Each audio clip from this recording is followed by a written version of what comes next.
Hallo ihr Lieben und damit herzlich willkommen zu einem weiteren kleinen Mühlenabenteuer. Bevor wir heute richtig ins Abenteuer starten können, müssen wir, wie immer, wir sind ja Holzheizer, den Dumper mit Holz laden, denn es war ja kalt die letzten Tage und die letzte Fuhre ist somit aufgebraucht, von daher, ihr wisst, was jetzt kommt. Ja, ihr hattet mich beim letzten Mal gefragt, Hubi, warum packst du das Erhaltungsladegerät nicht einfach zum Dumper? Wie ihr wisst, ich packe die Batterie immer hier ins Warme zu unserem Erhaltungsladegerät. Ich habe das früher auch mal andersrum gemacht, aber wenn es richtig kalt ist, und das war jetzt die letzten Tage -5 bis -7 Grad, dann ist es so, dass natürlich auch hier innen drin die Batteriesäure so kalt ist und die reagiert dann einfach wesentlich schlechter. Ne? Elektrochemische Prozesse, die funktionieren besser, wenn es warm ist. Deswegen stelle ich die ins Warme. Dann, naja, ich will es nicht beschwören, aber dann ist auf jeden Fall wahrscheinlicher, dass der Dumper bei tiefen Temperaturen auch anspringt. Ist ja schon ein altes Schätzchen und da muss man manchmal so ein bisschen, sagen wir mal, kompromissbereit sein. Ja, wie ihr sehen könnt, so ein bisschen was ist noch drin, aber bei den Temperaturen geht es natürlich gut weg. Nichtsdestotrotz habe ich natürlich hier noch reichlich liegen, aber man muss natürlich nicht immer auf die letzte oder beziehungsweise auf den letzten Scheit Holz leben. Von daher füllen wir die Karre jetzt wieder auf.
Hier, Lieben, ist auf der Kamera vielleicht nicht ganz so gut zu erkennen, aber es fliegt mit Schnee und es ist auch noch weiter kaltes Wetter und Schnee gemeldet.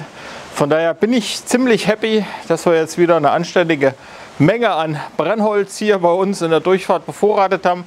Ihr wisst, hier geht es rein, da steht unser Holzvergaserkessel. Um den soll es heute aber nicht gehen, sondern wir wollen im Arbeitszimmer weitermachen. Da stand ja noch ein Deckenbalken aus, der mit Leinöl gestrichen werden musste. Das habe ich bereits erledigt und dann hat sich der Hubi auch noch eine kleine Spielerei gekauft, die ich euch jetzt gern vorstellen möchte.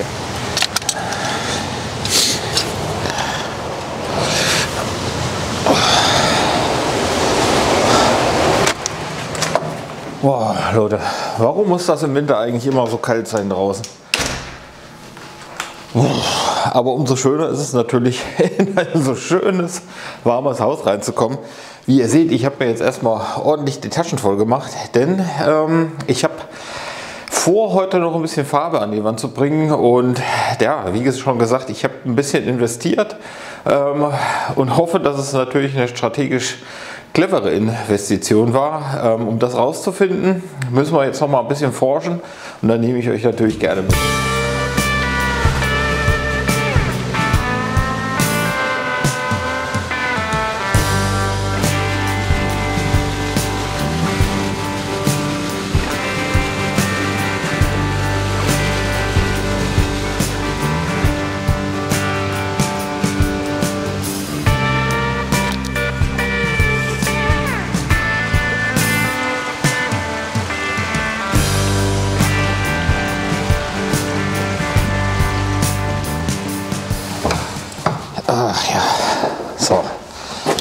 Wie ihr wisst, hatte ich das Farbsprühgerät von Wagner, beziehungsweise habe das sogar zweimal. Einmal ist es mir kaputt gegangen, dann hatte ich es mir nochmal neu gekauft, habe damit auch schon einiges wieder lackiert, hatte dann aber gesehen, dass da schon wieder anfing so ein bisschen erste Anzeichen, zumindest habe ich das so interpretiert, dass das Ding vielleicht auch irgendwann wieder die Grätsche macht, und habe dann in letzter Zeit mal so ein bisschen vor mich hingebrütet und habe mir gedacht, natürlich blöd, wenn du jetzt hier anfängst, den großen Raum zu machen und dein Farbsprühgerät wieder kaputt geht, weil natürlich jetzt eigentlich auch nicht wirklich Zeit, um eine neue Investition zu tätigen, da das Ding ja nicht kaputt war. Aber wie das so ist, wenn man dann vom Computer hängt und ein bisschen surft, da war dann der Klick-Kauffinger relativ lose, und ja, das ist dabei rausgekommen. Ja, das ist das gute Stück, ist natürlich mal wieder ein Airless Farbsprühgerät, habe ich mir selbst gekauft, keine Werbung, und fühlt euch nicht angeregt, das selber auch zu kaufen. Ich bin es halt einfach leid, mit dem Pinsel hier rumzurennen. Man muss, auch wenn man so einen Raum streicht, natürlich mit dem Pinsel rumrennen, aber solche Geräte, die vereinfachen die Arbeit einfach ungemein. Ich weiß nicht mehr genau, was es gekostet hat, irgendwas zwischen 300 und 400 Euro.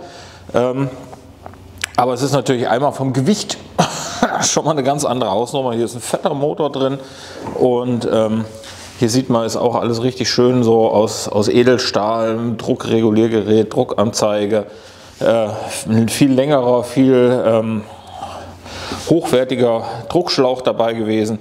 Ist, glaube ich, ein tschechisches Gerät, aber also ich will mal so sagen, die Geräte, also die Erfahrung, die ich mit Geräten aus der Tschechei hatte, dass die wirklich wertig sind und richtig, also dass die was können. Ich habe es noch nicht ausprobiert, deswegen will ich jetzt hier keine Loblieder singen, aber wie man hier auch sieht, diese ganze Saugschlauchgeschichte, das ist eine ganz andere Nummer, als das bei meinem Wagner Farbsprühgerät war. Ob es jetzt wirklich auch so viel taugt, weiß ich noch nicht, aber das finden wir zusammen raus. Ja, die Airless Farbsprühgeräte, die funktionieren so, dass sie einfach hier, dass sie die Farbe aus dem Eimer ansaugen und dann hier auf den Schlauch einen unheimlich hohen Druck aufbauen. Kann man sich vorstellen wie bei so einem Hochdruckreiniger, nur dass nicht Wasser komprimiert wird hier in dem Schlauch, oder man kann ja Flüssigkeiten nicht komprimieren, aber man kann sie unter hohen Druck setzen, und das machen wir hier. Die Flüssigkeit im Schlauch, die wird mit dem Kompressor unter so einer Pumpe, Hochdruckpumpe, richtig stark unter Druck gesetzt. Dann marschiert die hier durch den Schlauch durch. Dann hat man hier in dem Griffstück nochmal so ein Filterelement, das so, falls nochmal irgendwelche groben Farbpartikel drin sind, die rausfiltern. Deswegen muss man immer gucken, dass man hier den Griff ordentlich sauber macht, wenn man fertig ist mit dem Sprühen. Dann hat man hier einfach die Pistole. Da kann man hier auch nochmal so ein paar Einstellungen tätigen. Das ist nur eine Lanze, die erlaubt mir dann einfach besser an die Decke dran zu kommen. Und hier vorne, da wird aus Druck ein Farbsprühstrahl. Und hier ist immer so eine Düse drin, die kann man so um 180 Grad drehen. Und zwar ist das zum Freiblasen. Das heißt also, wenn hier das Sieb noch mal irgendein Bröckchen durchlässt, das größer ist als die Düse, was eigentlich relativ selten vorkommt, kann natürlich auch sein, dass sich durch Druck da drin irgendwas formt, irgendwie wie so ein Klumpen Knete, dann dreht man die einfach um 180 Grad rum, drückt einmal auf Feuer, dann wird also man dreht die Düse quasi einmal um 180 Grad, und wenn man dann hier wieder den Druck anstellt, dann fliegt der Pfropfen weg. Muss man natürlich mal gucken, dass man das irgendwie in einen Eimer oder so reinbläst. Und dann wird das, nennt sich ja Airless, weil früher hat man das mit einem Kompressor und so einem Farbgefäß, was hier noch an diesem Griffstück mit dran war, realisiert, und dann hat man halt Druckluft reingeblasen, und die Druckluft hat dann quasi, das war dann nicht Airless, das war dann eben, also Air ist ja das englische Wort für Luft, Also das ist ein luftloses Gerät und dann gab es halt noch die Kompressoren, die halt mit Luft den Kram an die Wand oder an das, also damit kann man nicht nur Wände lackieren, dann können wir auch Fahrzeuge lackieren oder Türen oder sonst was. Das Airless-Gerät, das verzichtet auf die Luft und dadurch hat man weniger Sprühnebel, zumindest in der Theorie. Bis jetzt hat das mit meinen Wagner-Geräten immer sehr gut funktioniert. Trotzdem nehme ich natürlich noch einen Mundschutz mit dazu, weil ich ja hier mit Silikatfarbe arbeite. Ich möchte jetzt einfach mal versuchen, ob und wie das Gerät funktioniert. Ich bin schon ziemlich gespannt. Wenn ihr mir ein bisschen den Daumen drückt, dann kann da nichts schief gehen. Bevor wir jetzt wild mit Farbe um uns werfen, möchte ich noch mal all denjenigen, die das letzte Video nicht gesehen haben, ein kleines Update geben. Hierbei handelt es sich um unser Arbeitszimmer und beim letzten Mal, da haben wir hier die Balken schön sauber gemacht und haben die mit Leinöl gestrichen, haben die auch noch mal so ein bisschen gebeizt, weil hier der obere Balken und der untere Balken Weichholzbalken ist und der Rest Eichengebälk und ich wollte einfach nicht, dass sich das so dolle voneinander abhebt. Dann hat man hier die Rinde abgemacht. Das ist ein historischer Ständer, oder beziehungsweise habe ich eingebaut, aber es ist ein historischer Balken, der hier als Ständer fungiert. Und hier war noch mal so ganz ein heller Streifen dran. Der restliche Balken war so ganz dunkel schon. Den habe ich mit Leinöl gestrichen, aber hier diese Ecke hatte ich auch noch mal ein bisschen angebeizt. Ja, wir haben hier alles mit Lehm verputzt. Hier ist eine Wandheizung drin, eine Holzweichfaserdämmung von 6 cm. Lehmfeinputz haben wir oben drauf gemacht und ja, da haben wir damals hier diese Fachwerk-Ständerwand eingebaut. Wir haben aber auch die Decken eingebaut. Wir haben hier eigentlich einmal komplett alles kernsaniert. Jetzt sind wir aber soweit, dass wir uns so langsam um die Farbe kümmern können. Hier habe ich schon mal ein bisschen Klebeband vorbereitet. Hier ist die Farbsprühpistole von dem Wagner-Gerät. Die hat gut funktioniert und falls die hier weniger gut funktionieren sollte, hätte ich hier nochmal ein Backup. Deswegen habe ich mir die mitgenommen. Dann habe ich hier meinen Akkuschrauber. Da gehört hier noch der kleine Quirl zu. Denn die Farbe, die mag es gern, wenn sie ein bisschen verdünnt wird. Und ja, jetzt würde ich gern diesen ganzen Raum mit Silikatfarbe streichen. Und das werden wir heute nicht fertig bekommen. Achso, da oben den Balken, den hatten wir beim letzten Mal nicht fertig bekommen, weil ich kein Leinöl mehr hatte. Das hat sich mittlerweile geklärt. Ich habe den Balken fertig gemacht und der ist natürlich jetzt auch schön. Das Leinöl schon eingezogen. Hier riecht es sehr ätherisch in dem Raum. Aber wie ich euch schon mehrfach gesagt habe, ich bin ein riesen Fan von Leinöl. Ich finde das total geil, das Zeug. Ich finde es auch schade, dass so in dieser modernen Welt solche Werkstoffe so ein bisschen untergehen. Eigentlich hat davon kaum einer eine Ahnung, dass es die überhaupt gibt und wie gut die funktionieren. Deswegen kann ich hier immer nur Werbung machen. Leinöl ist ein richtig klasse Material, um Balken und überhaupt Holz zu streichen. Man kann damit natürlich einen Wetterschutz realisieren. Hier drin brauche ich keinen Wetterschutz. Hier drin mache ich das rein aus optischen und ästhetischen Gründen, weil ich das einfach unheimlich schön finde, dieses Finish mit Leinöl. Ihr habt mir dazu auch schon viele in die Kommentare geschrieben und da waren auch wirklich ganz tolle, wissende Menschen dabei. Ich danke euch, dass ihr so tolle Kommentare immer verfasst. Ich habe in letzter Zeit richtig viel Stress. Ich bin beruflich unterwegs gewesen und ja, dann kommt natürlich auch immer mal die ein oder andere Krankheit dazu, da liegt man um und kann nicht so richtig. Nebenbei muss hier alles weitergehen, deswegen bin ich in letzter Zeit nicht so der wahnsinnig fleißige Kommentarbeantworter.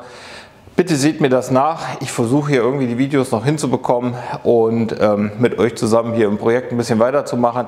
Da konzentriere ich mich momentan drauf, kommen auch wieder bessere Zeiten und dann stehe ich euch natürlich wieder als oder zur Beantwortung der Kommentare zur Verfügung. Momentan, wie gesagt, habe ich so ein bisschen viel Stress, möchte aber trotzdem hier weiterkommen und deswegen hole ich jetzt mal die Farbe, die würde ich euch nämlich gerne zeigen. Ja, wie ihr von mir wahrscheinlich gewohnt seid, habe ich hier wieder einen Nachschub an Silikatfarbe besorgt. Ist schwer, ich muss mal absetzen. So, also es soll auch keine Werbung sein, ich habe die bezahlt, kriege nichts dafür. Ja, aber ich möchte euch trotzdem zeigen, was ich benutze. Das ist wie immer Bio Innensilikatfarbe. Eine Silikatfarbe ist eine Mineralfarbe. Mineralfarben, zum Beispiel, es gibt ja Kalk, also ein Kalkanstrich ist eine Mineralfarbe. Und wie ich auch schon oft gesagt habe und wie mich viele Leute mal fragen, warum ich keine Lehmfarbe benutze. Bei der Silikatfarbe ist es so, die Silikatfarbe nennt sich Silikatfarbe, weil das Bindemittel in der Silikatfarbe ist ein Kaliwasserglas. So, und dieses Kaliwasserglas, das nennt man, das ist das Bindemittel und darauf bezieht sich dann dieses Wort Silikat, weil das Kaliwasserglas mit dem mineralischen Untergrund verkieselt und da kommt eben dieser Name Silikat her und bezieht sich, wie gesagt, auf das Bindemittel. Als Füllstoff, also dieser weiße Füllstoff, kann hier alles Mögliche drin sein. Ne? Man kann also schön weiß kann man mit Titanoxid färben, weiß kann man aber auch mit einem Marmormehl färben. Wahrscheinlich könnte man hier aber auch einen Lehmpulver reinmachen. Also, ich bin kein riesengroßer Farbchemiker, also kein Farbdruide, von daher kann ich nur so ein bisschen vermuten, mit was man hier das Kaliwasserglas alles dotieren kann, um dann einen Farbton hinzubekommen. Das muss nicht unbedingt weiß sein, je nachdem, was es für ein Farbton ist, könnte man jetzt auch einen anderen Füllstoff nehmen. Wichtig ist, das Zeug ist alkalisch und nicht alle Farbstoffe sind für dieses alkalische Milieu geeignet und deswegen kann man nicht jeden Füllstoff nehmen, da der unter dem alkalischen Milieu dann eventuell kaputt gehen würde. Wenn man eine Lehmfarbe nimmt, dann ist es so, dass die Lehmfarbe einen Leim enthält. Was für ein Leim, weiß ich nicht, könnte irgendein Leim sein und der Füllstoff ist Ton, Lehm, also Ton. Ein weißer Ton wäre der Füllstoff bei einer Lehmfarbe. Und damit das Zeug an der Wand klebt, also Lehm würde ja von sich aus an der Wand kleben bleiben, dann wäre das aber ein Lehmputz. Also im Lehmfeinputz, einem weißen, hätte ich natürlich, wenn ich hier den Lehm habe und würde einen weißen Lehmfeinputz drauf machen, dann hätte ich, sage ich mal so, den besten Wandaufbau. Ich bin mir aber nicht sicher, ob es so einen schönen, kräftigen, weißen Lehmfeinputz gibt, der dann auch noch ein bisschen abriebfest ist. Das Problem ist, die Lehmoberflächen, die sanden ja immer ein bisschen. Bei der Lehmfarbe wird nicht der Lehm auf die Wand gezogen und man hat dann eben so einen nahtlosen Aufbau von Lehmunterbau und dann einem Lehmfeinputz, sondern der Lehm bzw.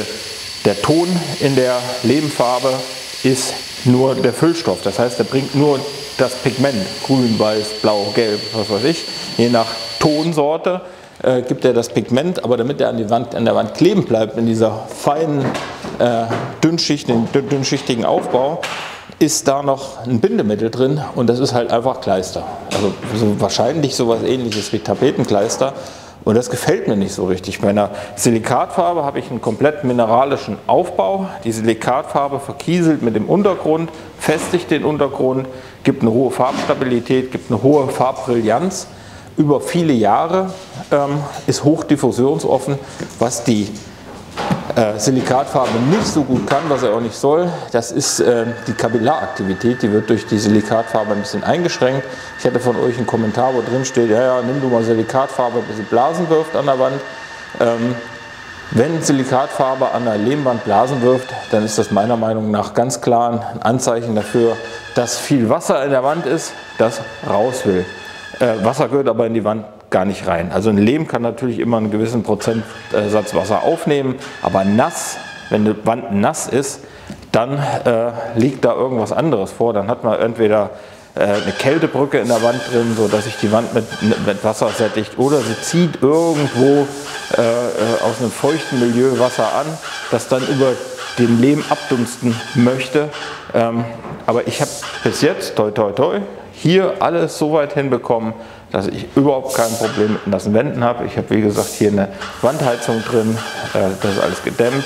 Die Wände sind staubtrocken, pudertrocken, alles hier drin ist pudertrocken. Und deswegen habe ich überhaupt kein Problem, hier eine Silikatfarbe zu nehmen, da ich hier nicht das Problem habe, dass meine Wände irgendwo gesättigt mit Wasser voll sind und das natürlich dann hier am liebsten in den Raum rein abdunsten möchte. Und deswegen wirft meine Silikatfarbe hier an meinen Wänden auch keine Blasen.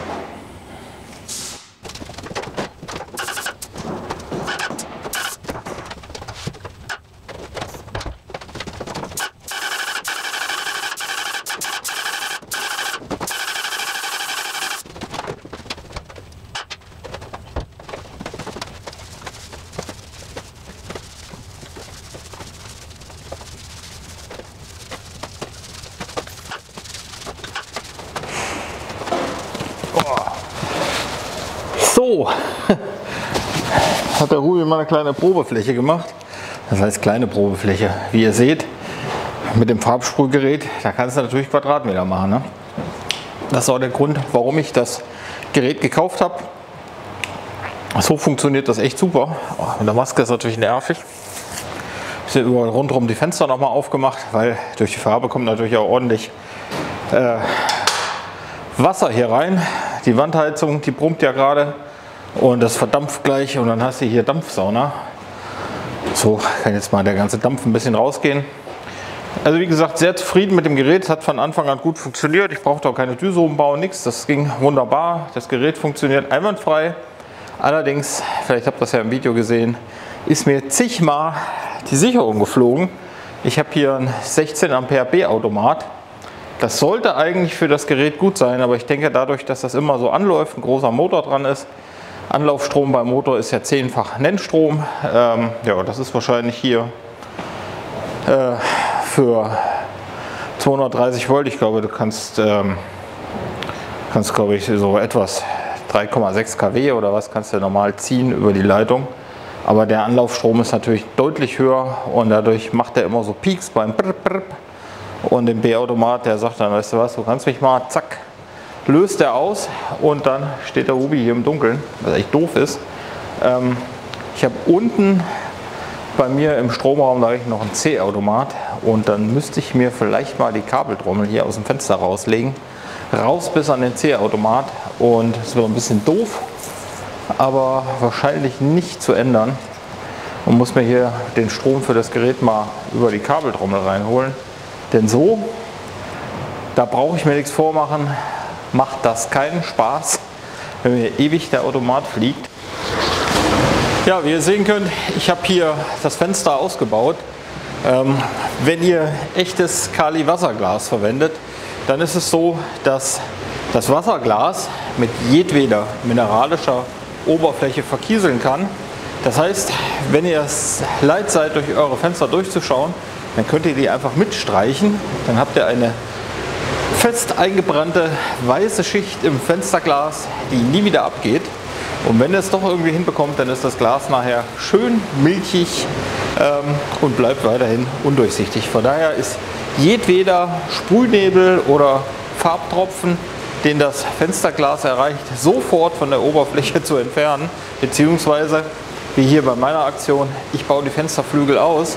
Wenn ich jetzt anfange, hier so ein bisschen näher an die Fenster ranzukommen, weil ich keinen Bock habe, mir meine schönen neuen Fenster gleich zu fetzen, dann wirklich, wenn da also ein paar Farbspritzer längere Zeit drauf sind, dann ist das genauso, als hätte da eine Schweißperle im Glas. Das Zeug verkieselt mit der Oberfläche, bildet eine unlösbare Verbindung und ihr kriegt das nie wieder ab.